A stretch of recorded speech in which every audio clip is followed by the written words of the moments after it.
Então, meus irmãos, vamos partir agora para o nosso segundo tópico, ou melhor dizendo, o nosso pensamento acerca justamente da questão da formação do homem. Vamos parar de falar um pouquinho sobre os anjos e vamos falar sobre a questão da formação do homem, né? Eu espero que a gente possa discutir bastante, inclusive, isso aqui dentro da sala de aula, nas discussões de Zoom e etc. Então, após essa queda, né, tratando-se da queda de Lúcifer, como nós falamos aqui, então, entra aí, no caso, no sentido da formação da terra, que no princípio criou Deus os céus, e acreditamos que os anjos foram criados nesse período aí, porque não há um relato bíblico, a partir do relato da criação de tudo, né, que diga especificamente o dia ou quando ele criou os anjos. Então nós acreditamos que foi nesse período aí do Gênesis 1, na criação dos céus. Por isso que eu falei no começo que eles foram criados, porém são eternos, entenderam?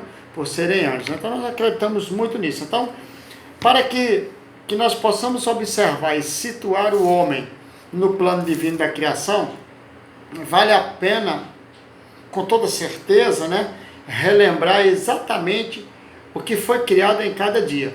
Porque assim, eu estava observando, e sempre gosto disso, sou muito observador nisso aí, eu não vi em nenhum texto bíblico mostrando aí o dia em que Deus formou o homem. E isso é muito importante, até porque o livro de Gênesis, nós já estudamos isso em outra disciplina presencial aí, vocês lembram, né, nos aspectos antropológicos, falamos um pouquinho sobre isso, mesmo não sendo uma ideia literal do assunto, mas do conteúdo, melhor dizendo, mas nós falamos um pouco, e é claro que nós aprendemos um pouco sobre isso também, dentro de uma visão bem filosófica, mas aqui nós estamos falando justamente nesse relato da criação do dia a dia, e lá nós falamos sobre as origens do livro do Gênesis, ou seja, tudo que estava entre o capítulo 1 até o capítulo de número 11.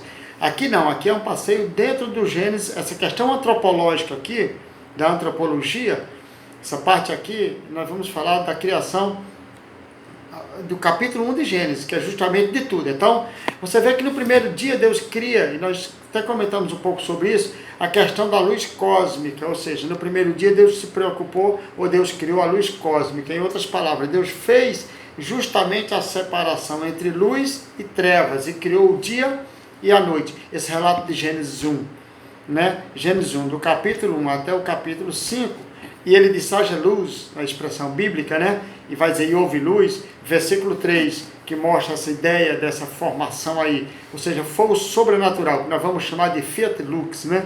Nessa linguagem bem antiga dos nossos antigos historiadores e filósofos antigos, né? Ou seja, que fez acender a primeira energia luminosa do universo com essa base, com essa ideia aí do Gênesis capítulo 1, do versículo 1 até o versículo 5. Então, no segundo dia, Deus faz exatamente a expansão no meio das águas, ou seja, provavelmente, nós estamos falando aqui de água, ou dessas águas que nós estamos falando aí, né? A porção seca, nesse segundo dia aí, melhor dizendo, essa ideia das águas aí, que porção seca vem depois, né? Provavelmente, águas em um estado gasoso, nós estamos falando aqui, acima e abaixo da expansão, e criou os céus, nesse espaço do 1, versículo 6 até o 8. Então, no terceiro dia, ele ajuntou as águas, aí vem as águas debaixo dos céus, num lugar específico, né? Ou seja, debaixo dos céus, num lugar específico. E fez aparecer a porção seca, que aí nós vamos chamar, ou chamando a ele, que vai chamar na verdade, de terra. Não somos nós, mas nós vamos chamar de terra porque a Bíblia já fala sobre isso.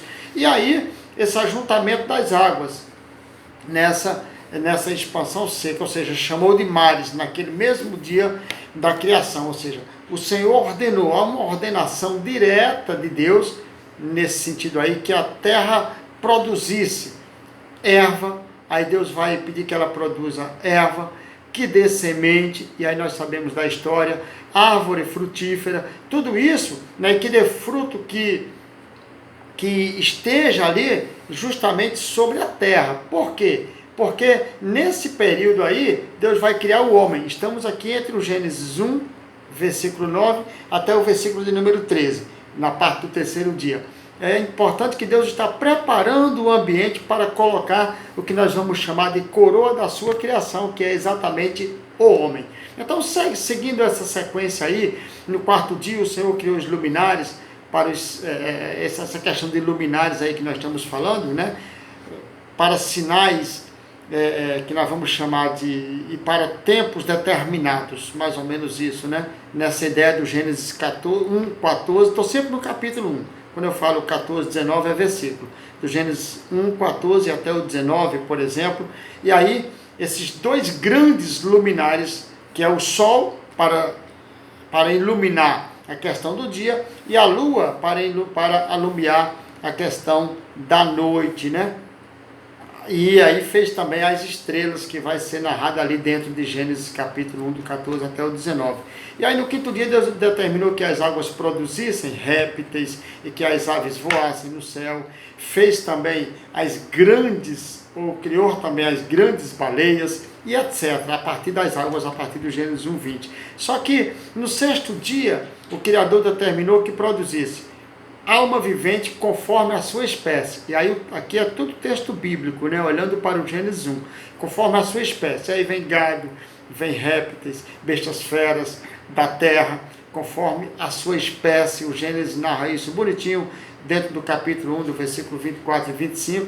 Aqui, né, resumimos a Bíblia nesse ponto aqui, a origem do cosmos ou do universo, incluindo esse pequenino, podemos dizer assim, ou esse pequeno planeta Terra, cuja criação foi a partir do nada, absolutamente do nada, o que vai justamente corroborar com o texto de Hebreus capítulo 11, versículo 3, que diz que pela fé entendemos que os mundos foram criados pela palavra de Deus, né?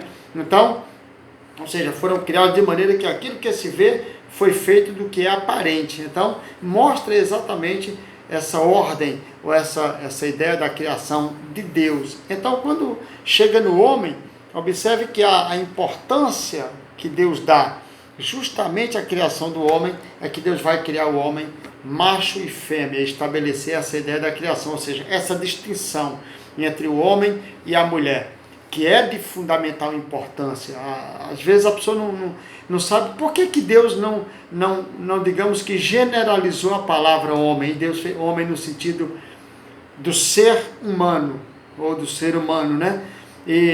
Mas Deus fez questão de dizer que era macho e fêmea os criou. E aí a antropologia vai trabalhar esse lado da formação do homem e da mulher, mostrando como Deus criou a partir também de um fundamento bíblico, porque a Bíblia diz isso. Então, daí podemos também ter sido mencionado no texto, né, o que narra a criação, ou seja, é mencionado no texto o que mostra e narra a criação do ser humano. E também a base para a reprovação de Deus, justamente a união de pessoas do mesmo sexo. Por isso que a Bíblia vai ser específica nesse sentido aí, de mostrar Deus criando primeiramente um casal, o homem, e depois Deus cria a mulher, conforme a Bíblia diz, da costela do homem. E a antropologia bíblica, ela vai justamente se preocupar com isso. E observe, meus irmãos, é importante também lembrar disso, do que eu vou falar aqui agora, porque a Bíblia faz questão de, quando cria o homem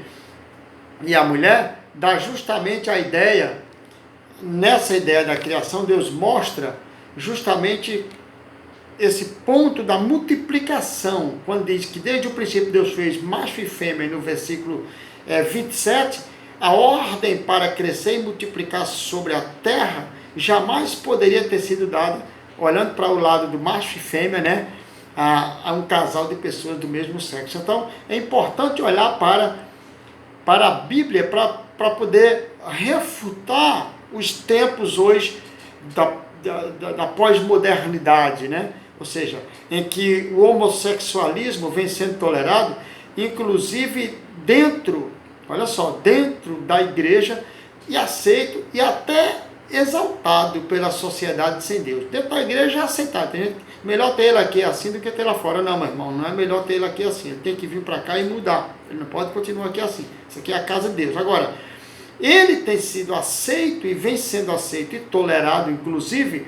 né, justamente e até exaltado pela sociedade sem Deus. Eles exaltam, inclusive, né, o homossexualismo. Então, quando nós falamos da constituição do ser humano, nós temos que falar da dicotomia e também, principalmente, da tricotomia. Na verdade, deveríamos e vamos falar sobre a questão do unitarianismo, né, que mostra, também chamado de monismo, ou seja, essa corrente doutrinária que sistematiza, inclusive, por isso que a teologia sistemática, que ensina que o homem é um só no seu todo, ou seja, uma só parte, não havendo qualquer divisão em sua constituição, ou seja, dessa forma não existe alma ou qualquer parte do ser humano que sobreviva à morte. Isso aí é chamado de unitarianismo. Só que as doutrinas de Deus, a partir do judaísmo e do cristianismo,